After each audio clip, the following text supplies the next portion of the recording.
Es hora de Café y Palabras, conociendo más de la política, la economía y la sociedad de Costa Rica y el mundo, con el politólogo Claudio Alpizar Otoya, porque la política sí importa.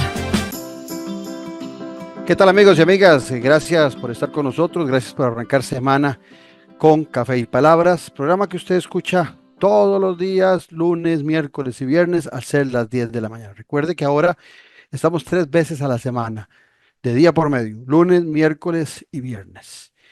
Les recuerdo también que nuestros programas los puede disfrutar, aparte que los ven en Ticavisión Televisión, también los puede disfrutar en nuestro canal en YouTube en forma simultánea y, ¿por qué no? Si no puede alguno de los días que lo transmitimos, verlo otro día, porque ahí van quedando archivados todos nuestros programas. También están en el Spotify y en todas las plataformas de este servidor donde lo puede disfrutar posterior al programa o también en vivo como acostumbramos a hacerlo. Hoy vamos a conversar con don Federico Malavasi. Federico Malavasi fue diputado de la República, es abogado. Vamos a hacer un análisis de la realidad nacional, como nos gustan los lunes, con él, y sé que va a ser más que interesante para todos ustedes. Pero antes de hablar con Federico, así pienso. Así pienso, con Claudio Alpizar. En el mundo tan competitivo en el que vivimos, se ha promovido la especialización. Entonces hoy, las personas, los individuos, hombres y mujeres, se especializan en un tema, en una actividad. Y es tal el nivel de especialización al que hemos llegado, que ha venido a debilitar el liderazgo. ¿Sí? Porque los líderes en el pasado se dotaban de un vasto conocimiento en diferentes áreas. Entonces, cuando alguien llegaba a gobernar, no llegaba a gobernar porque era un buen economista, no llegaba a gobernar porque era un buen abogado, no llegaba a gobernar porque era un buen ingeniero, no, llegaba a gobernar porque tenía una amplitud de conocimiento que le permitía tener una visión del país en diferentes áreas. Pero hoy nos hemos especializado tantísimo, tantísimo en todas las áreas, que inclusive quienes gobiernan, quienes son ministros y quienes son diputados, en muchas ocasiones solo conocen de un tema y pierden la visión del bosque, porque solo ven un árbol. Y por eso seguramente en los últimos años hemos tenido imposibilidad en nuestro país de tener gobernantes que se imaginen un mapa, que se imaginen una fotografía futurista de lo que debería ser el país. Por eso, hoy por hoy, no son los estadistas lo que caracteriza la política nacional. Todo lo contrario, son los especializados en temas particulares quienes creen que con su visión limitada pueden lograr el desarrollo de una nación. Cuando el desarrollo de una nación requiere esa visión macro de ver todo el bosque para poder no solamente diferenciar las áreas, sino también saber cuáles están más necesitadas de un apoyo y cuáles son transversales en el logro de un mapa, de una idea, de un sueño que debe ser una nación cada día más próspera. Estamos en Café y Palabras porque la política sí importa. En breve volvemos con Café y Palabras, con Claudio Alpizar. En un mundo donde hoy la conexión con la naturaleza es más importante que nunca, existe un lugar que le invita a desconectarse del ajetreo diario y a reconectarse con su interior. Sean bienvenidos a la Reserva Natural Montaña Sagrada, donde cada paso es un encuentro con la serenidad y la belleza natural del Parque Juan Castro Blanco. Acompáñenos y disfrute de una experiencia única, donde el senderismo se convierte en una aventura espiritual, respirando ese aire puro que revitaliza cuerpo y alma. Descubra los beneficios de pasar tiempo en la naturaleza, de respirar profundamente y sentir la energía renovadora que solo el bosque puede ofrecerle. Conéctese con la naturaleza y visite Montaña Sagrada. Les esperamos para explorar y disfrutar de este paraíso natural juntos. Así que mamá fluya en modo crucero. Participa por uno de los 3 cruceros por Europa para 2 personas al adquirir un kit prepago Colby con tu celular favorito. Además, si activas tu plan dominio, prepago, chip prepago, paquetes de internet seleccionados y de entretenimiento, podrás participar por tarjetas de regalo de 200,000 colones. Ve reglamento en colby.cr. Disfruta de la aventura en familia con tu nuevo MG RX8, el SUV más grande para 7 pasajeros. En la ciudad, la playa o la montaña, Costa Rica es para disfrutarla con el más grande, con el MG RX8, con tracción 4x4, 6 modos para manejo, un gran espacio interior y la tecnología de vanguardia para disfrutar en familia del confort en cualquier terreno. Descubrí el nuevo MG RX8 desde $698 al mes en nuestras sucursales de La Uruca, Curridabat, Multiplaza Escazú o en www.mg.cr. Aplican restricciones. Estamos de vuelta en Café y Palabras con el politólogo Claudio Alpizar. Gracias amigos por continuar en nuestra sintonía y como les prometí, aquí está con nosotros don Federico Malavasi, abogado y quien fuese diputado en nuestra Asamblea Legislativa, que le da seguimiento a la política nacional e internacional y que sin duda en estos análisis de coyuntura que hacemos los lunes será más que enriquecedor el poder compartir con él. Federico, agradecerte la gentileza que tenés de atendernos y de compartir el conocimiento tuyo con nuestros televidentes y nuestros oyentes. Un agrado estar con todos ustedes. Un saludo a todos los que nos están viendo en sus casas, en sus trabajos, donde pueden, y un gusto estar aquí. Adelante. Federico, te conocemos, los que te conocemos, por tus posiciones de pensamiento liberal, en algún momento siendo diputado del partido Movimiento Libertario, digamos que en sus mejores tiempos, y posteriormente también como candidato y el intento que las elecciones pasadas hicieron en el partido que vos sos fundador, Unión Liberal. Y me gustaría un análisis general tuyo de lo que has visto en el acontecer nacional desde la perspectiva de que se venía reclamando hace mucho tiempo, o algunos decían, que Costa Rica requería un economista como presidente, ¿verdad? Como que si los problemas de la economía fuesen un tema exclusivo solo de economistas. Bueno, vos sos abogado, yo soy politólogo y creo que aquí y yo conocemos del tema y nos involucramos en eso, pero la perspectiva de mucha gente era que se requería un economista y eso fue uno de los elementos que explotó Rodrigo Chávez como candidato y pues nada mejor que vos que tenés esa visión liberal de los planteamientos no solamente económicos sino sociales, de cómo hasta la fecha analizas vos la actual administración. Bueno, es una gran responsabilidad hacer un análisis y acometer el intríngulis de algunas profesiones, digamos, profesionales. Las ciencias económicas tradicionalmente están conformadas por varias disciplinas que van para algunos desde la administración pública, la administración privada. La administración pública para algunos también es una disciplina paralela a las ciencias políticas. Para algunos las ciencias políticas es administración pública. La estadística, la contabilidad, con todas sus posibilidades, y finalmente lo que se llama economía, que algunos llaman economía pura, ¿verdad? Sin embargo, en nuestro país hay varias escuelas de economía que tienen tendencias muy distintas, ¿verdad? Entonces, cuando alguien habrá planteado un economista, quién sabe en qué está pensando. Hay economistas de análisis, hay economistas de Banco Central, hay economistas de organismos internacionales, hay economistas de brega diaria y hay economistas de academia. Así que si uno se pone a pensar qué será lo que pensaban algunos cuando requerían algún economista, es bastante complicado. Hay economistas que hacen chiste de su propia profesión, diciendo que consiste en vivir bien, diciéndole a los demás por qué viven mal. De manera que es un mundo de profesionales.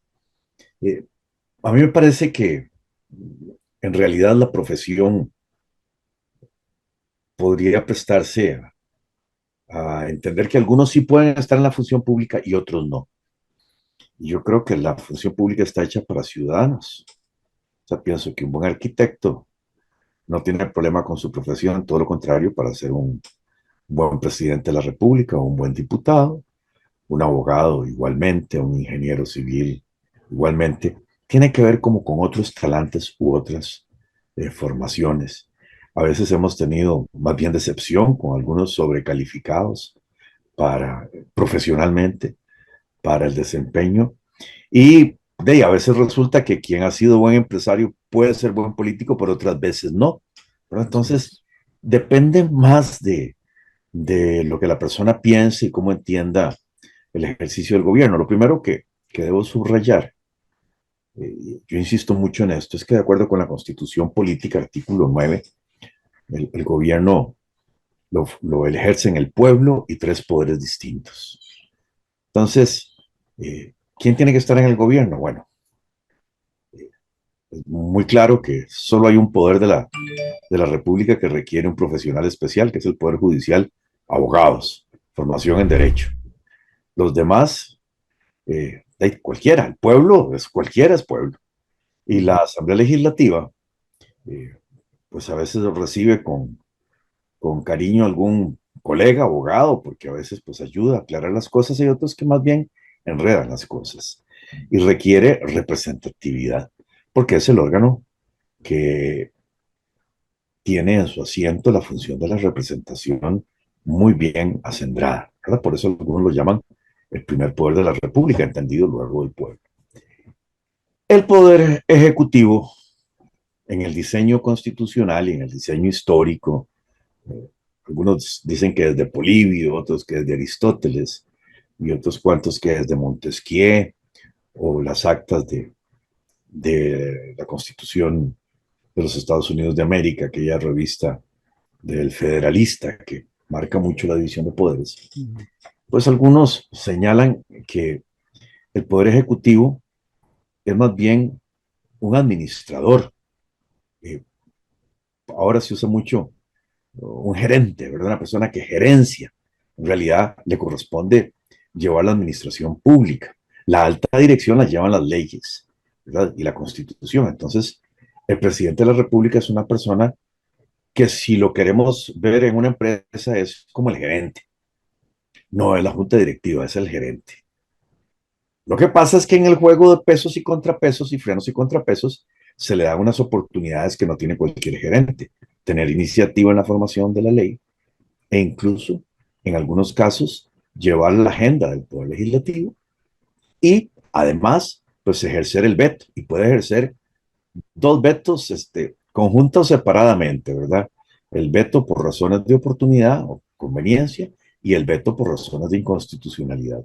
Este segundo veto, eventualmente, ¿verdad?, puede también obtener la participación del Poder Judicial a través del control concentrado de constitucionalidad que tenemos nosotros, y puede dar lugar a un juego muy especial.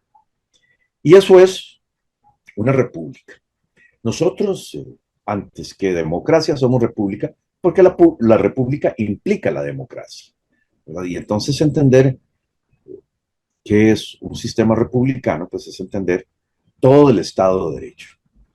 Luego de la Segunda Guerra Mundial, que lleva a crisis algunos conceptos jurídicos, se ha venido acuñando el tema de Estado constitucional de derecho. Mientras algunos se quedaron por allí estacionados queriendo subrayar mucho aquello de Estado social de derecho, pues el tema jurídicamente analizado de en que había fallado el positivismo, sobre todo, ¿verdad?, que pareciera ser un movimiento jurídico que se hizo buen socio de la Revolución Francesa y sus reformas.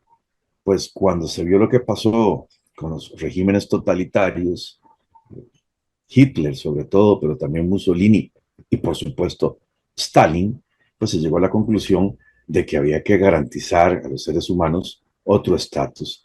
Y entonces, en la interpretación jurídica, en la teoría del derecho, pues se viene acuñando muy actualmente, ya como posmodernismo, la expresión de Estado constitucional de derecho, pues para marcar que hay unas barreras importantes y unos principios importantes e incluso una manera de hacer la constitución política.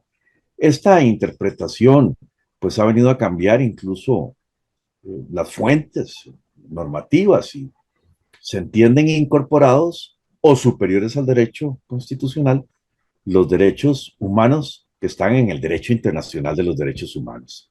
Y esto, pues algunos todavía no caminan con esto, no entienden esto y se quedaron en otro lado.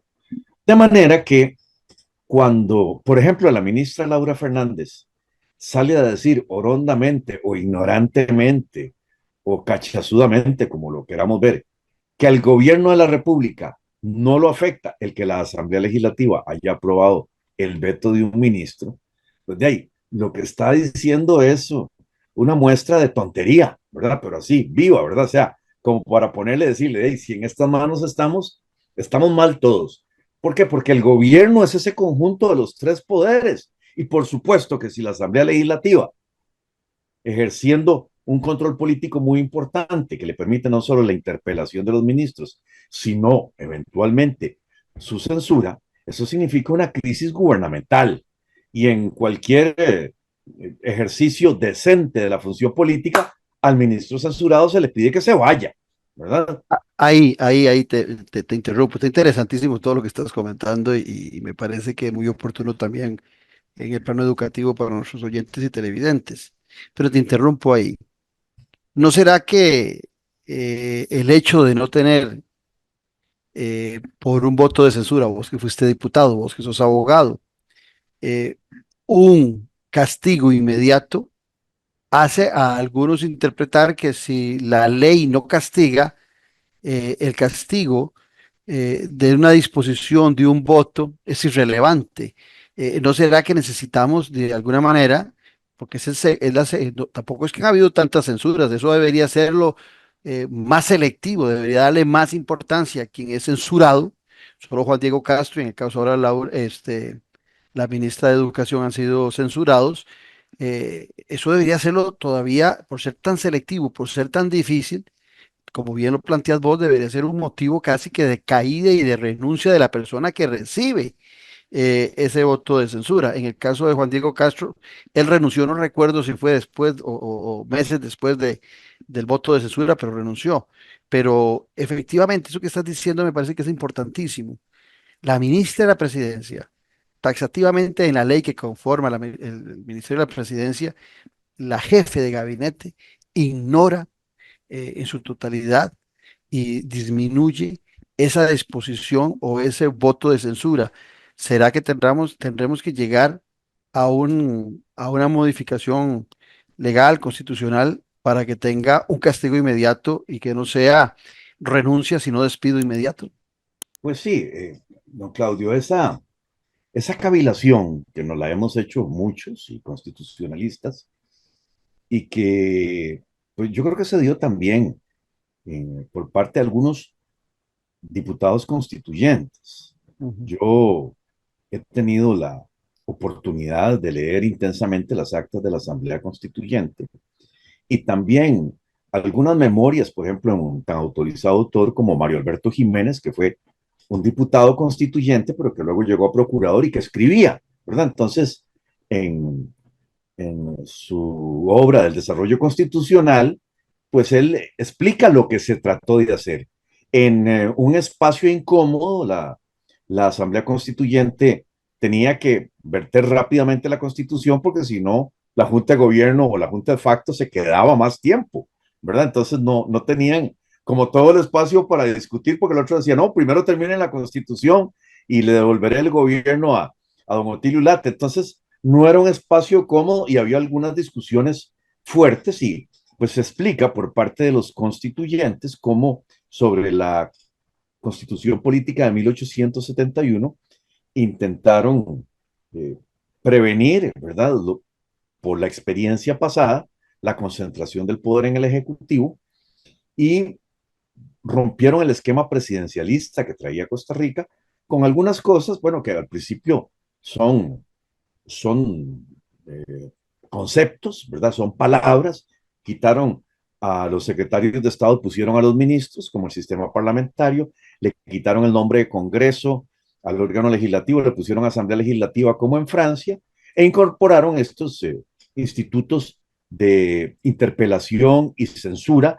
Además, le permitieron al ministro ir a la Asamblea Legislativa a ejercer una especie de palabra permanente allí, negociación, estar presente, no tiene que pedir permiso. e incluso puede hablar como un diputado y, por supuesto, en alguna arquitectura un poco más lograda, pues pusieron más responsabilidades en manos del Consejo de Gobierno y determinaron que el Poder Ejecutivo lo ejercían el presidente, el ministro del ramo, para Correcto. asignarle responsabilidad y le disminuyeron, uno lo puede ver en el 140, las atribuciones exclusivas al presidente de la República y le pusieron otras a la Asamblea Legislativa. Por eso crearon también la Contraloría General de la República, precisamente para controlar el gasto público. ¿Y qué es lo que se espera? Bueno, a ver, don Claudio, tal vez esto es la respuesta directa a su pregunta. Bueno, es que entre gente decente se espera que ciertos signos y ciertos actos tengan un efecto, ¿verdad? Y no se espera que tengamos que poner en la Constitución que si el ministro es censurado y sigue en su cargo hay que quitarlo y que hay que ponerle una sanción y que hay que ponerle algunas otras cosas, tanto Y, al Ejecutivo como al ministro. y así pasa en otras latitudes, en Reino Unido, en Francia, en España. En Inglaterra es impresionante porque la palabra bancada nace de Inglaterra y en el Parlamento es una bancada y casi que no piden la palabra, sino que de repente alguien Sí. empieza a hablar y le prestan atención y cuando van donde el rey no van con un conteo de votos, van en un supuesto, ¿verdad? Y entonces uno dice, claro, es que hay gente que respeta los símbolos, los signos y de eso viven las tradiciones y los sistemas, digamos, jurídicos y parlamentarios. Cuando hay alguien que dicho en muy costarricense es carebarro, de ahí usted va a tener que poner hasta en el Código Penal y hasta en la Ley General de la Administración Pública que además son nulos los decretos que firma y los echa para atrás y le pone un periodo tal, de porque hay gente que se aferra al puesto como mono en ventolero o malos asesores, ¿verdad? Porque la señora ministra de Educación pues no debe saber mucho de derecho y quien la está asesorando, si es la ministra de la presidencia, pues tampoco sabe mucho de derecho y final de cuentas, pues son como porfiados. Entonces es muy complicado, ¿verdad? Porque igual usted está poniendo sus luces de hazard, esperando a que alguien salga de un estacionamiento para ocuparlo. Y no falta el pachuco que viene y se le mete antes. Y le dice el pachuco, ¿dónde está escrito que yo tenía que respetarlo? Bueno, ahí si tenemos que empezar a escribir eso, es que ya estamos tratando con gente sin principios, sin valores, que no entiende los sobreentendidos. Y ese es otro tema. O sea, de sí, vamos a tener que tomar la Constitución y poner un montón de remedios, porque ahora hay gente que se hace carebarro, ¿verdad? O que si no lo empujan, no se mueve, así como le roban a usted el campo en un lado, así como en un cajero hay gente que se le pasa adelante a los demás y le dice, ¿quién me va a sacar de aquí? ¿Verdad? Un día esto en un meme pasaba un hombre con una botella de licor y cuando una señora estaba en la caja y le estaban marcando, pasó el código de barras de la botella y salió y dice, ya está marcado ahí, se lo metió en la cuenta otra. Bueno, hemos encontrado en la sociedad actual y siempre han existido personas desafiantes del orden de esta manera, ¿verdad? Antaño lo hizo el presidente Figueres Padre, cuando alguna vez se fue a ver a Mickey Mouse, ¿verdad? A Disneylandia, sin el permiso de la Asamblea Legislativa, De cuando se pedía en aquella época. desafiando un mecanismo que tenía en la Constitución. Y los incondicionales y fans de Figueres decían que qué bueno, que ese señor nos había demostrado que la Constitución tenía una falencia. Bueno, no faltarán quienes digan que ahora... Pero eso lo estamos, exactamente, eso lo estamos viendo hoy. Y entonces viene mi pregunta. ¿Habrá un mito en relación a que el costarricense, vamos a ver, me voy a devolver un poquito. Tenemos una democracia que es reconocida a nivel internacional entre las 17 mejores democracias del mundo, lo que se llaman democracias plenas. O sea, esto no me canso de repetirlo porque creo que la gente tiene que comprenderlo. 5,5 millones de costarricenses estamos en ese 8% de las personas que viven en una democracia. Solo un 8% de las personas en el mundo viven en una democracia plena y nosotros somos privilegiados, claro, con la salvedad de que en estos 5,5 millones hay un 20 a 25% de gente que vive en pobreza, que no debe estar muy contenta con la democracia, aunque nos digan democracia plena a nivel mundial.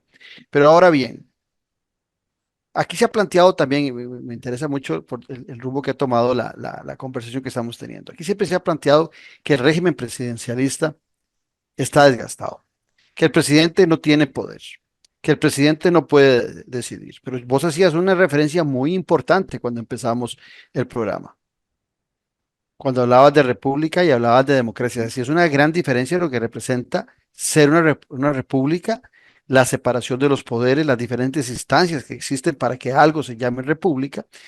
Y me da la impresión, aquí es donde viene la consulta, de que a pesar de los 200 años de historia de nuestra nación y a pesar de los muchos periodos de democracia, después de la Segunda República o antes, porque también tuvimos muy buena luz de democracia antes, me parece que después de tantos años hay muchos costarricenses que aún no comprenden qué es vivir en democracia. Entonces la pregunta viene por aquí. ¿Nos falta cultura? ¿Nos acostumbramos a vivir en democracia y pensamos que en todas partes del mundo se vive así? ¿O, que este es otro tema que vos dominás muy bien, se cansaron tanto los costarricenses de la corrupción y de la falta de mayores resultados que hoy están dispuestos a ceder en esa visión republicana para que esto pueda ser perfectamente en algún momento una autarquía? Y lo digo porque hay estudios que demuestran, creo que la Universidad de Vanderbilt, o no me acuerdo si es el Latinobarómetro, donde ya se reflejaba que había creo que era un 16% de costarricenses que hacían referencia, no solamente que en Costa Rica se ocupaban gobiernos fuertes, sino que algunos decían inclusive que hasta ejército se ocupaba. Te la dejo ahí. Bueno, es un tamaño tema. En los estudios de derecho, a mí me correspondió hacer como una carrera de derecho muy clásica, con profesores muy clásicos, con lecturas muy intensas. Eh, Siempre se llegaba al tema de las garantías del derecho penal, al tema de los procedimientos en el ámbito constitucional y al tema de que habíamos visto el ejemplo más recientemente de que algunos estados se deterioraron por la impaciencia de la gente. Y la impaciencia de la gente, precisamente, empieza por el tema de la inseguridad. Hay un tema allí con el contrato social, este supuesto de por qué los seres humanos hemos aceptado limitarnos un tanto la libertad y ponerla en manos de autoridades. Y es para que nos garanticen la existencia, digamos, los derechos básicos. Y que cuando eso no sucede, pues podemos estar en un estado fallido. Cuando la gente piensa que está en un estado fallido, pues se pone impaciente y sucede lo que sucedió en Venezuela. Porque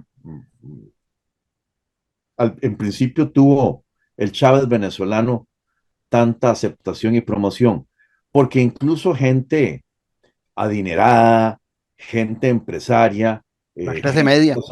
estaba impaciente con lo que llaman, entre comillas, una clase política que no era ágil, que parecía no responder muy rápidamente a los retos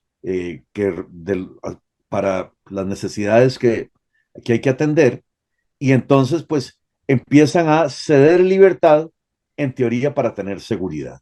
Nosotros estamos en un riesgo similar. Eso me sonó como El Salvador también. Sí, también, porque ante la ineficacia estatal, eh, sobre todo en la prevención del crimen, de ahí estamos a centímetros de que la gente diga, bueno, a mí no me importa que pongan estado de sitio, a mí no me importa que desarmen a los inocentes con tal de que desarmen a los criminales, que es el tema. Y así empezó Alemania, así empezó Italia, y así empiezan a caerse las democracias. Por eso, creo que era Churchill el que decía que los problemas de la democracia se resuelven con más democracia, ¿verdad? El tema es que hay que conversarse y hablar. Tenemos que sentarnos, tenemos que hacer pactos y no tienen que ser ni inmediatos, ni tiene que haber acuerdo total. Cuando la gente quiere acuerdo total, pues también está imponiendo cosas. No necesariamente las cosas son en blanco y negro.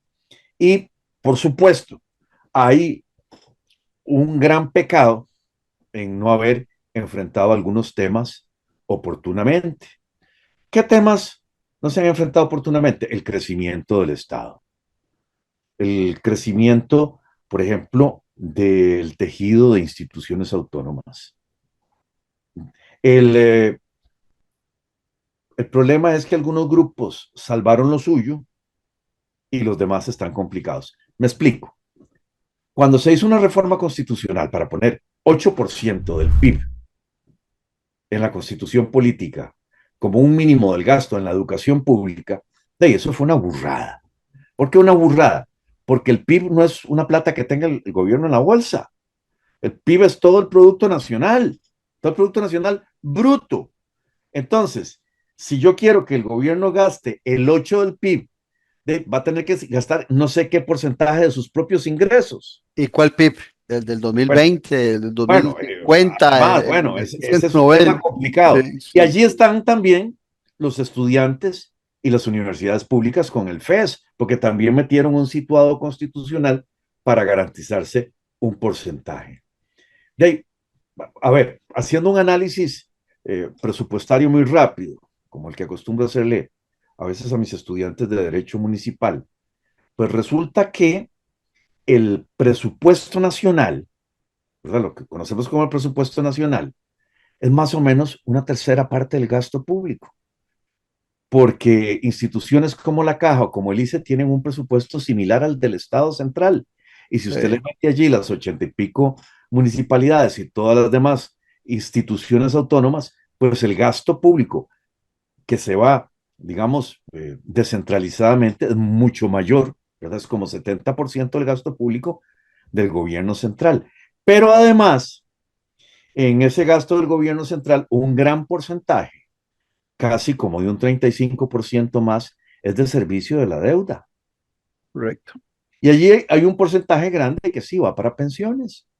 Entonces, al gobierno central le queda casi un 50% de su presupuesto para enfrentar cosas. Y cuando le ponen que tiene que ser un 8% del PIB, que puede ser perfectamente la mitad de ese gasto público que tiene, nos llevó la trampa.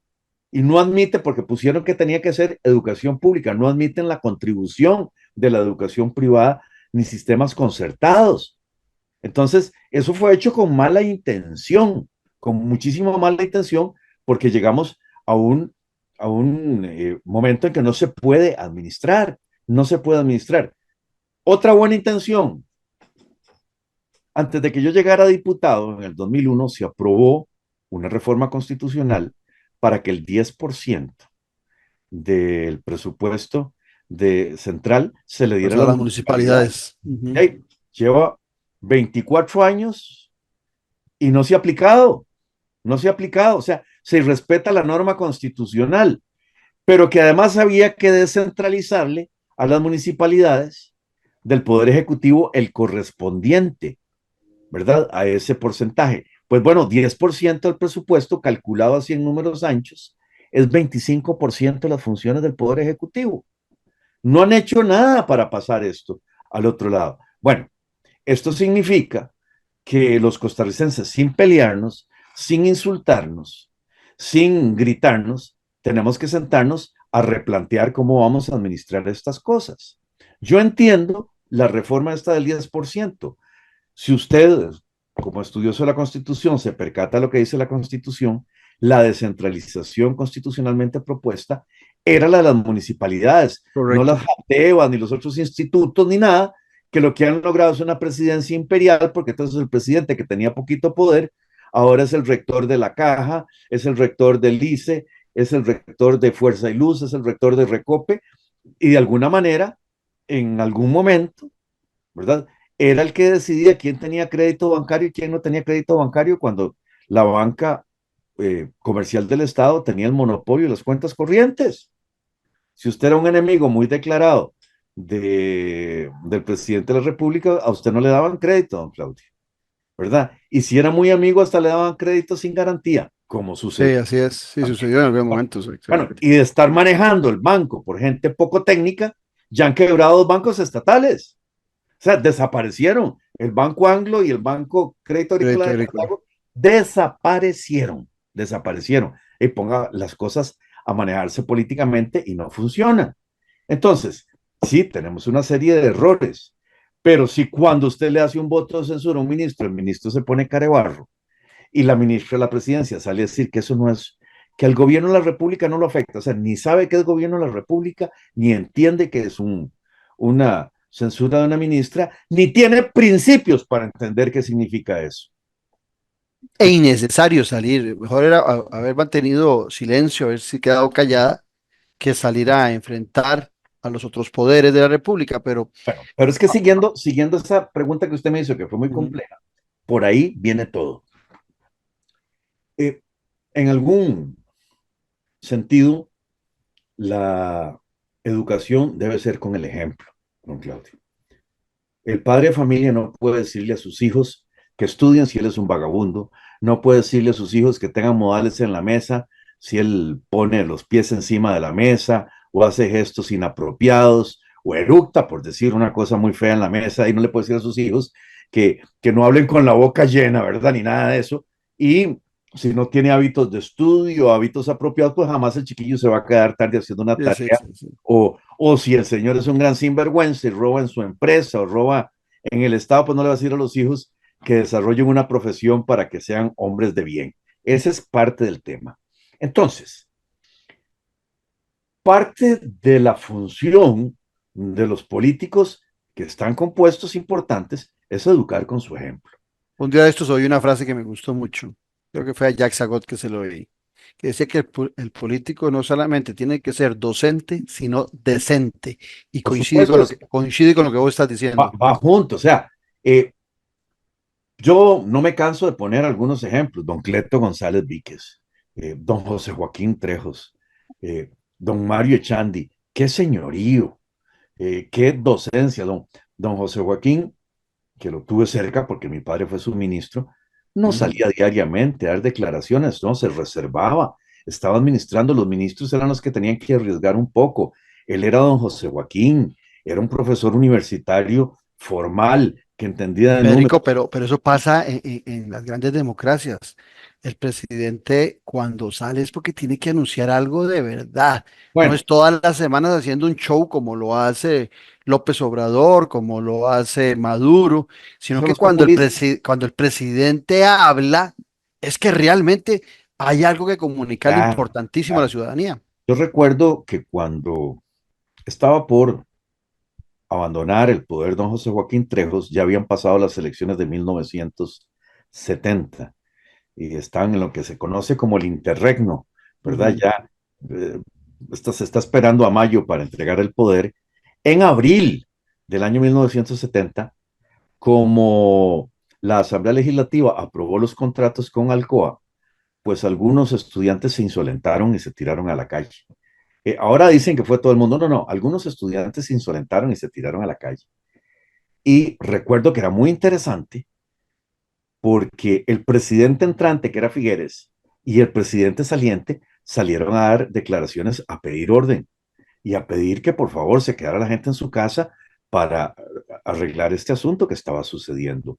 Y la gente oyendo por televisión y prestando atención. Recuerdo hace más o menos 50 años también de que estuvimos todos muy pendientes del discurso de Nixon cuando renunció, ujú. ¿verdad? Y yo recuerdo que mucha gente lloró y le decían que qué dicha que está Gerald Ford ahí, que Bueno, hay una película, ¿te acuerdas? Del rey que tiene que dar el rey tartamudo en Reino Unido que tiene que dar un mensaje al pueblo y lo hace por radio y todo, y en la película, y así fue la vida, sí, sí, sí, todo el sí, mundo concentrado esperando que hablara el excelente, rey. excelente la película. Esa película es excelente. Claro, está un poco exagerada las dificultades del rey para hablar. Y a mí me gusta como verla cercano a otra que se llama Las Horas Oscuras, con Ujú. que es la parte paralela con Churchill, ¿verdad? Porque Churchill no estaba de primer ministro, sino cómo va llegando y lo que le pasa y lo que sufre. Bueno, son momentos importantes en que entonces el ministro ha sido siempre el que está expuesto y el presidente es el que resuelve. Eh, la historia está llena de símbolos y bueno, los que nos gusta un poco la literatura universal y aquellas cosas sobre el rey Arturo, que en la historia de Inglaterra y los pueblos de habla inglesa, Churchill no se decanta finalmente por si existe o no existe, o si es alguno de los personajes más históricos, pero como el rey Arturo tenía sus caballeros, ellos eran los que iban a dar las batallas. El rey estaba reinando y gobernando por aparte. Digo esto por lo siguiente. ¿Será que este apagón educativo, don Claudio, que tenemos nosotros, es más grave de lo que pensamos? Y me explico. Cuando usted va por la carretera y se encuentra uno de los tantos huecos que hay o algunos de los problemas que hay, usted ve físicamente el problema, lo ve. Caí en el hueco, el alto no está, la calle está mala, usted lo ve. Pero los temas que no son materiales, como la de educación, ¿cómo tantea uno si no hay un termómetro que le diga qué temperatura tiene para saber la enfermedad? Ni hay un examen de microbiología que le diga a usted cuántas bacterias hay. ¿Cuál es el daño que tiene la educación nuestra? Algunos hablan de un apagón de 2 o más años, pero quienes estamos en la universidad a veces vemos gente que sabe deletrear, pero no sabe leer, o le cuesta el pensamiento crítico, o no tienen ortografía, o le cuesta las matemáticas, y uno dice, bueno, ¿y cómo una democracia se puede nutrir de esto? Y me explico.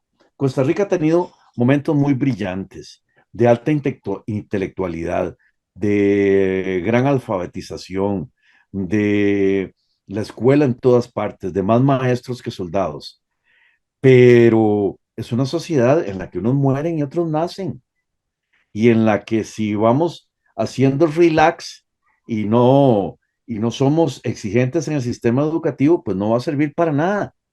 Y parece que llenamos la escuela de profesores de inglés que no saben inglés. Parece que quitamos el examen de bachillerato.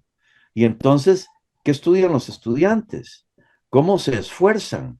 O sea, ¿cuál es el motivo? Ahora se va a dar un bachillerato especial de competencia, no sé qué, para que la gente tenga un título que no se ganó. ¿Y eso qué significa? Que estamos vendiendo credenciales falsas. Y en la escuela se aprendía educación cívica, en la escuela se aprendía historia, en la escuela se aprende literatura. Así es como uno aprende principios. Pero entonces tenemos una sociedad con 2 años de apagón educativo que parece ser un daño más grave, una sociedad con la familia desintegrada. Imagínense que ahora nacen niños, más niños, fuera de matrimonio que dentro de matrimonio. Y de los matrimonios que se realizan, son más los que se divorcian que los que permanecen casados. O sea, lo que me explico es en qué ambiente estamos criando el futuro de Costa Rica. Sí. ¿Qué ambiente lo estamos haciendo? ¿Verdad?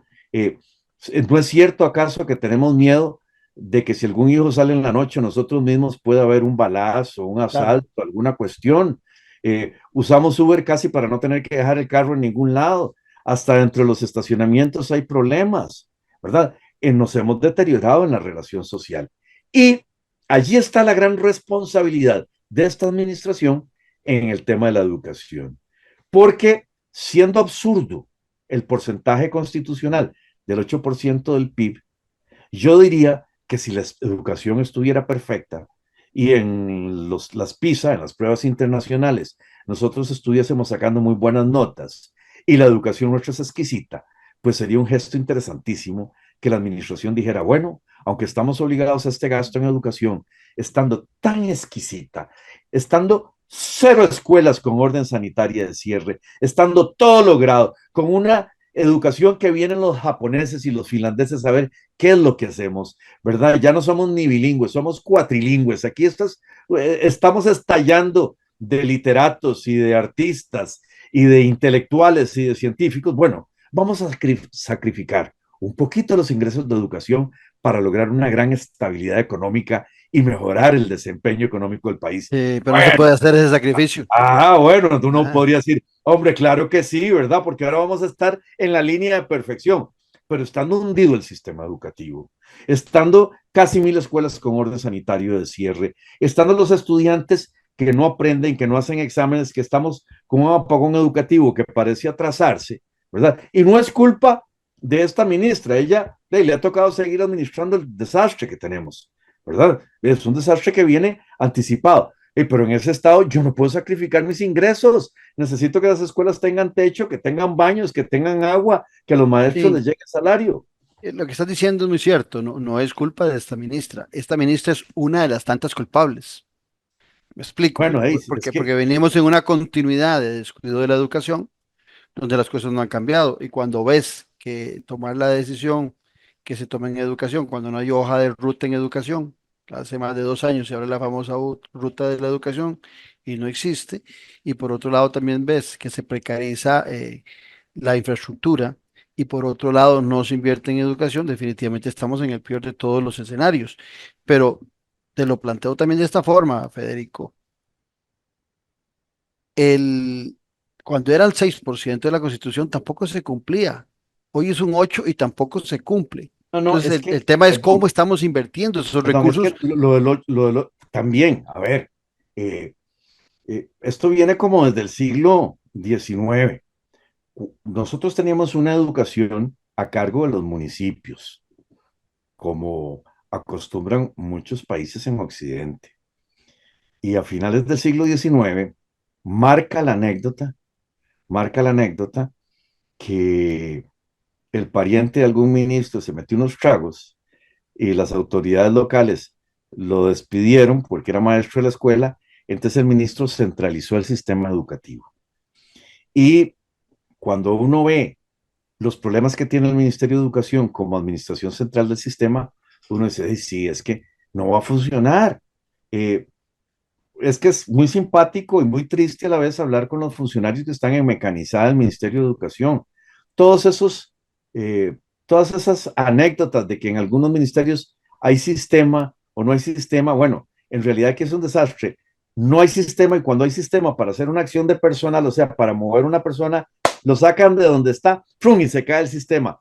¿Cuándo lo pueden meter a donde lo van a mandar? ¿Quién sabe? Y cuando lo ponen en el otro lugar, pues hay que volver a dibujarle el diseño y el salario para ponerle los extras y quitarle las deudas y hacerle las cuestiones y entonces es de nunca acabar. Es que es demasiada gente bajo un solo patrón. Si lo municipalizamos al principio, unas serán más malas y otras más buenas, Claro. y después se recuperará, y es también un acicate para que las municipalidades trabajen mejor.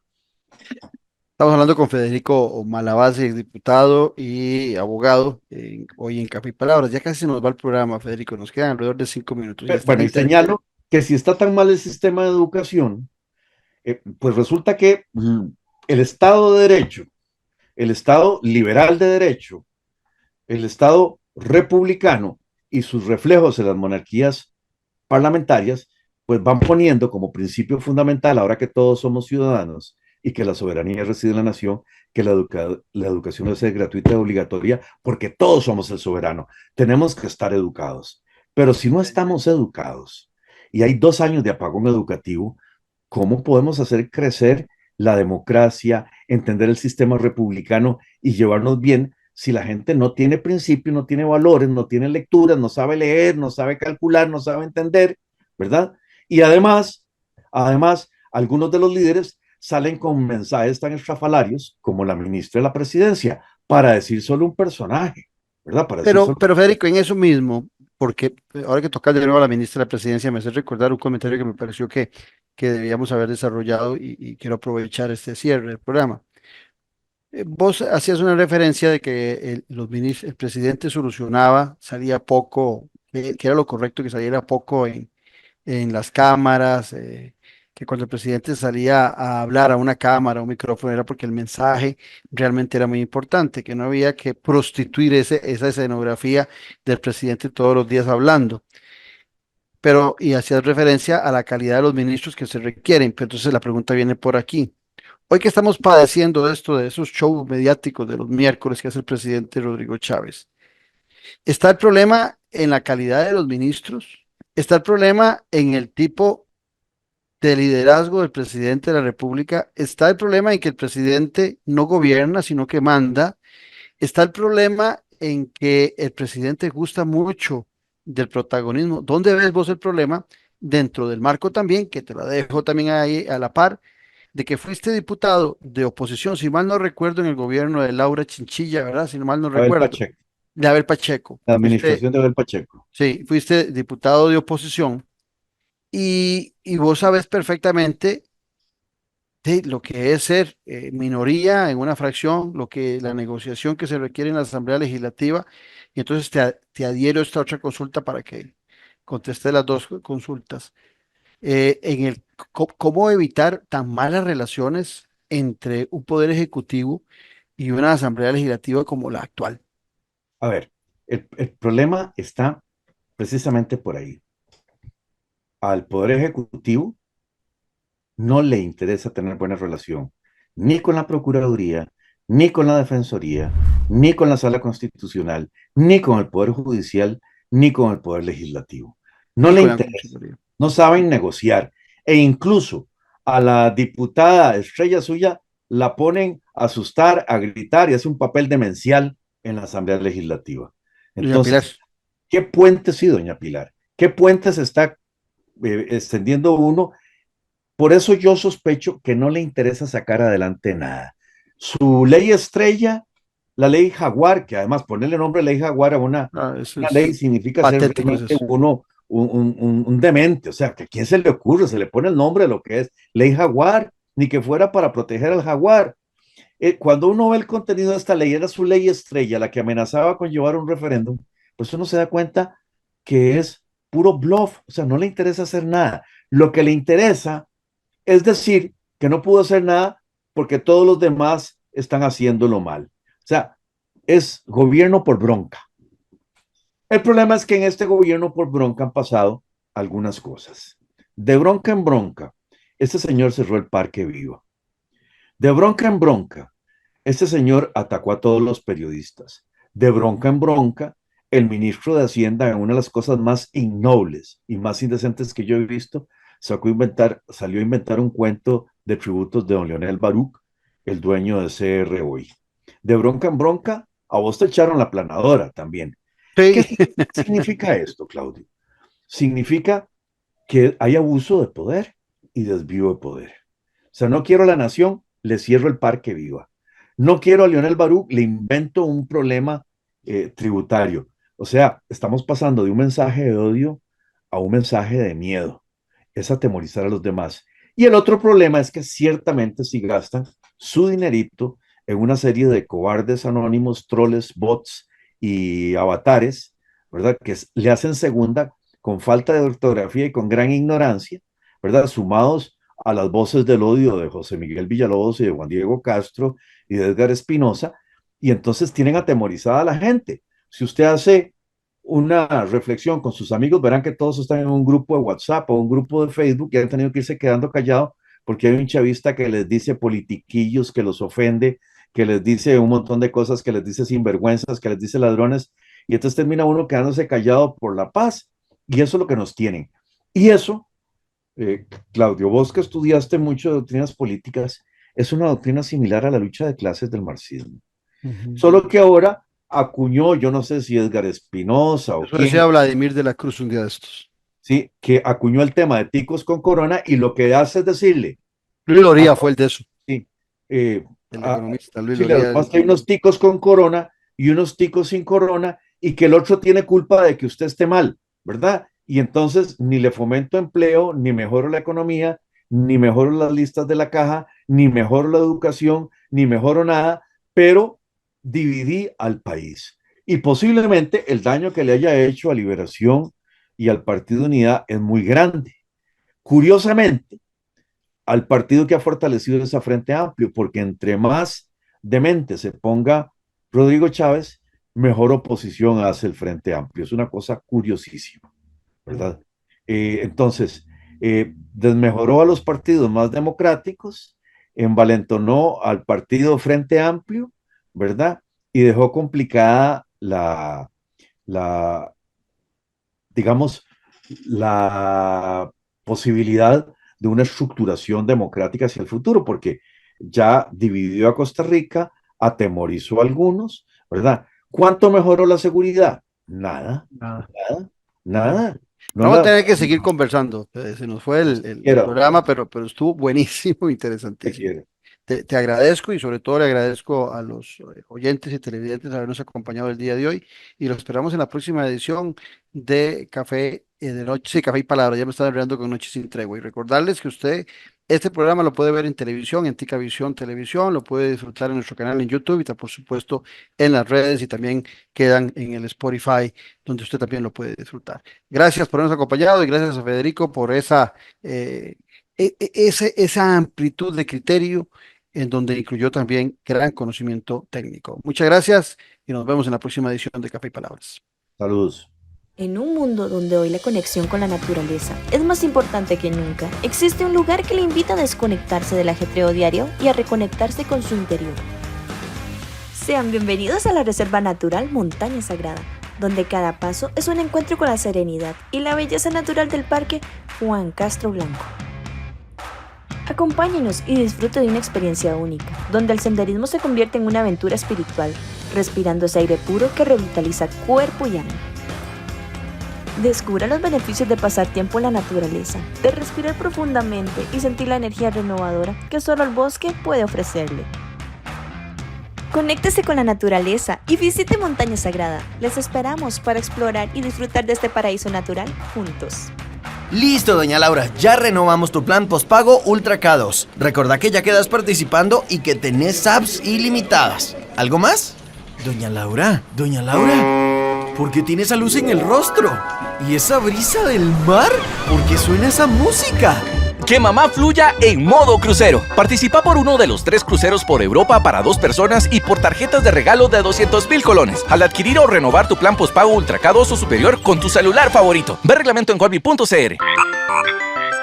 Disfruta de la aventura en familia con tu nuevo MG RX8, el SUV más grande para 7 pasajeros. En la ciudad, la playa o la montaña, Costa Rica es para disfrutarla con el más grande, con el MG RX8, con tracción 4x4, 6 modos para manejo, un gran espacio interior y la tecnología de vanguardia para disfrutar en familia del confort en cualquier terreno. Descubrí el nuevo MG RX8 desde $698 al mes en nuestras sucursales de La Uruca, Curridabat, Multiplaza Escazú o en www.mg.cr. Aplican restricciones. Esto fue Café y Palabras, porque la política sí importa, con el politólogo Claudio Alpizar Otoya. Café y Palabras.